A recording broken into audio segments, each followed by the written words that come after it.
Assalamualaikum, nama saya Sabrina dari Prodi S1 Manajemen semester 6.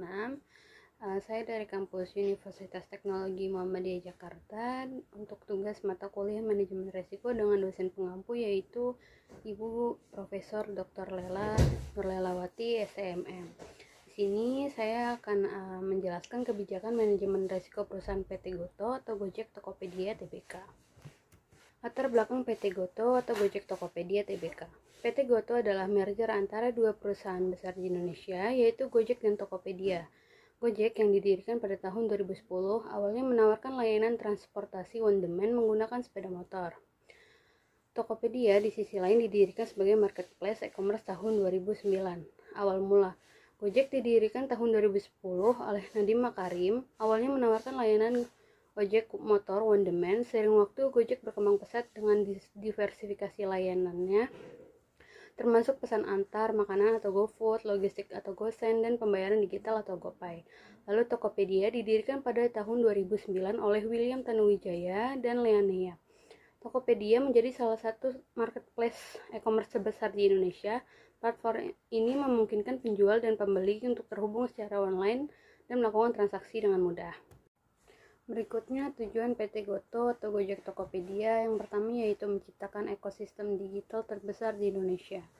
Yang kedua, meningkatkan akses dan kemudahan bagi pengguna. Yang ketiga, mendukung perekonomian digital Indonesia. Lalu yang keempat, menjadi perusahaan global. Selanjutnya itu ada prinsip PT Goto atau Gojek Tokopedia ya. Prinsip yang pertama yaitu fokus pada pengguna. Keputusan bisnis harus berorientasi pada kepuasan dan kemudahan pengguna. Lalu yang kedua, inovasi dan pertumbuhan. Goto harus terus berinovasi untuk mengembangkan produk dan layanan baru serta mencari peluang pertumbuhan. Lalu yang ketiga, keberlanjutan. Goto berkomitmen untuk beroperasi secara berkelanjutan dan memperhatikan dampak lingkungan sosial. Selanjutnya itu ada struktur PT Goto. Selanjutnya ada elemen kunci kerangka kerja PT Goto atau Gojek Tokopedia Tbk. Kebijakan risiko, yaitu yang pertama PT Goto berkomitmen untuk mengelola risiko secara efektif dan proaktif. Lalu perusahaan memiliki kerangka kerja manajemen risiko yang komprehensif yang mencakup identifikasi, analisis, evaluasi, dan mitigasi risiko. Lalu PT Goto secara berkala meninjau dan memperbarui kebijakan risikonya untuk memastikan bahwa kebijakan tersebut relevan dan efektif. Setelah itu ada peningkatan keberlanjutan. Yang pertama, PT Goto berkomitmen untuk menjalankan bisnisnya secara keberlanjutan dan bertanggung jawab.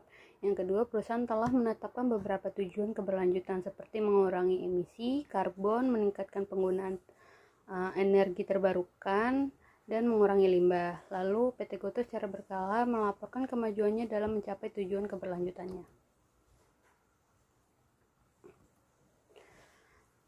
Setelah itu ada proses manajemen risiko. Proses manajemen risiko PT Goto terdiri dari beberapa langkah, yaitu yang pertama identifikasi risiko, yang kedua analisis risiko, yang ketiga penilaian risiko, yang keempat mitigasi risiko, dan yang terakhir itu pemantauan dan pelaporan.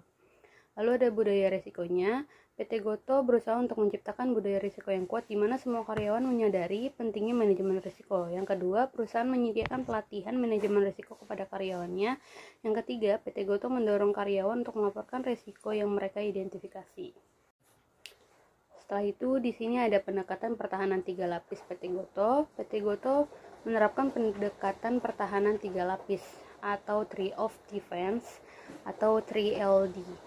Dalam kerangka kerja manajemen risiko, pendekatan ini bertujuan untuk membangun sistem manajemen risiko yang komprehensif dan efektif dengan melibatkan berbagai pihak dalam organisasi. Yang pertama atau lapisan pertama itu adalah manajemen risiko terintegrasi. Itu dilakukan oleh unit bisnis dan operasional, bertanggung jawab untuk mengidentifikasi dan menganalisis risiko di tingkat operasional. Yang kedua, menerapkan kontrol dan mitigasi risiko di tingkat individu. Yang ketiga, melaporkan risiko dan isu-isu terkait kepada manajemen risiko tingkat 2. Lapisan kedua yaitu ada manajemen risiko korporat.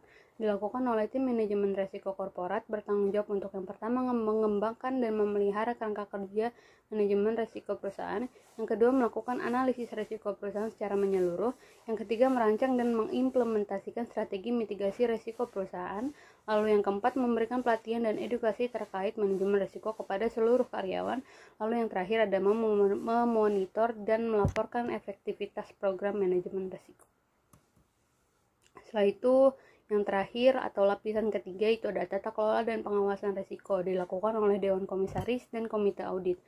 Itu bertanggung jawab untuk yang pertama memberikan arahan dan nasihat terkait manajemen risiko kepada manajemen, lalu yang kedua memastikan efektivitas kerangka kerja dalam proses manajemen risiko, lalu yang ketiga melakukan review independen terhadap program manajemen risiko, dan yang terakhir melaporkan temuan dan rekomendasinya kepada Dewan Komisaris. Sekian presentasi dari saya, kurang lebihnya mohon maaf. Wassalamualaikum warahmatullahi wabarakatuh.